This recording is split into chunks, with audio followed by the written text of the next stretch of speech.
I want to get Kevin Brady's thoughts on this, the Texas congressman, House Ways and Means Committee ranking member. Of course, he was the inspiration behind the big tax cuts that Republicans hope to take another stab at if they take over the House. They're also hoping to do the same in the Senate. Congressman, great to see you. I always love when we can show your house and that backdrop, because I know it's not a Disney backdrop. It is actually your home. And it just looks, it's so... It is our house. It's beautiful. It's so Norman Rockwellian there. I love it.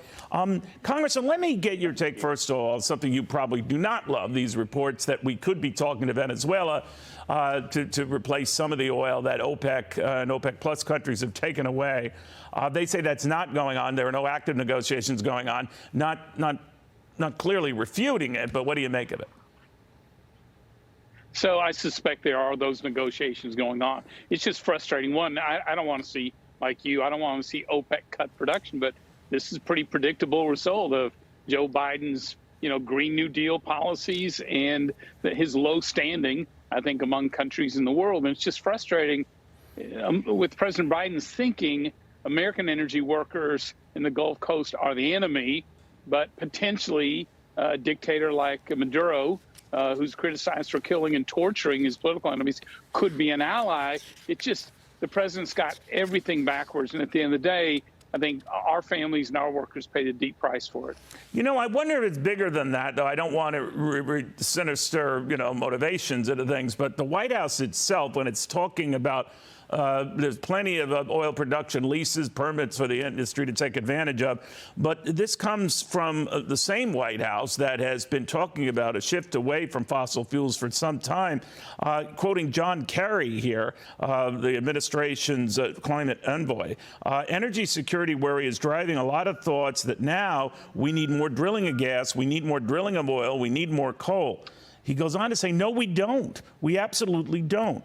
And again, I'm not as smart as you are, Congressman, but I would answer that by saying, I think we do.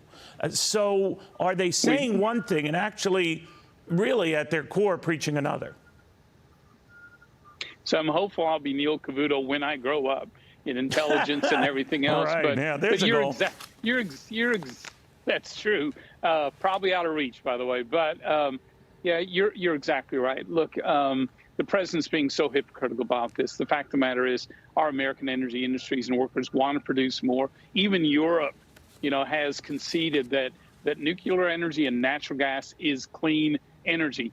This White House still fights that notion. As a result, we are vulnerable. And then I just noticed, in addition to negotiations or discussions, at least, let's be fair, with Venezuela here, the president, the White House, considering limiting energy exports from the U.S., which would be, I think, even a crueler blow for Europe and our allies who are trying to withstand and withdraw from Russia's energy dependence. And so it is just frustrating to see the president continue to attack, our energy sources here in the U.S. while really, I think, crippling our allies overseas.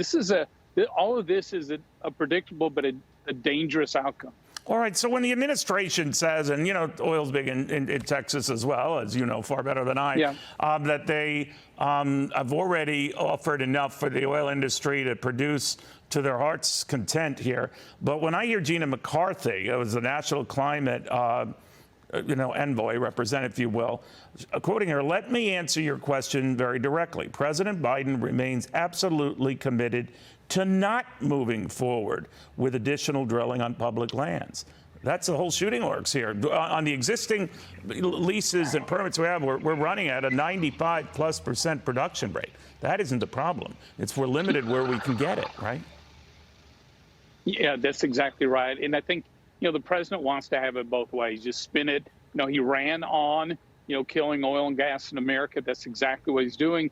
He's trying to create the appearances of we need to do more here at home. And the American people just aren't buying this. And the fact of the matter is permitting matters. Both the fact that they are considering no leases in the Gulf Coast. There are really no permits being granted. And Republicans believe the opposite. We should be maximizing America's productivity. But I think you said it best, Congressman, but you said it brilliantly earlier on. I mean, if you're a businessman or woman, and let's say they open up a lot of permits and leases, and I know there's a multi-year process to this, and you're an oil industry giant, you're talking about they want to phase all of this out in another decade or less. Why the hell would you invest billions for something that will be tapped off in less than a decade? You would just say that it's not worth it, right? Yeah, you would. And, you know, the good news is our companies aren't doing that. But what they face are, you know, an administration that wants to cut off their financial lifelines. I mean, they're putting pressure on banks and financial institutions not to fund these investments in oil and natural gas. That has a big impact as well, because if you can't finance it, you can't see a future for it, you're going to invest less in it. That's the environment we have. And I think a pro-energy president could end, a pro-energy House of Representatives could turn that around. And I think to your point, and you mentioned the European example, Germany looking at nuclear and coal, France doing the same. My people, Italy, they're way ahead of this, as you know, Congressman, into exploring any and all options. And in other words, that they're, even in a climate change focused Europe, they're looking at options to get them over this serious hump, and a hump that I think they've acknowledged could last for quite some time. What would be the harm with our being all in on everything? You know, I would think that makes perfect sense. We can go to that cleaner, more renewable future, have a good, smart transition, create jobs and innovation while we're doing that, so we don't harm the economy. What's ironic, as we watch Europe struggle, and we're seeing the deindustrialization of that whole continent, frankly, because of their energy costs and unreliability. And here is America under Joe Biden following that exact same path. It just boggles your mind. How long do you see this going on? You know, for a while. I think as long as the president's the White House, we're going to continue to see this low standing around the world. You're going to see the attack on American energy. I think a Republican House of Representatives is going to change, you know, that equation somewhat, because with the power of the purse, we're going to insist on doing more American-made energy and cutting those permits and using the power of the purse as leverage to do that. We'll watch very, very closely.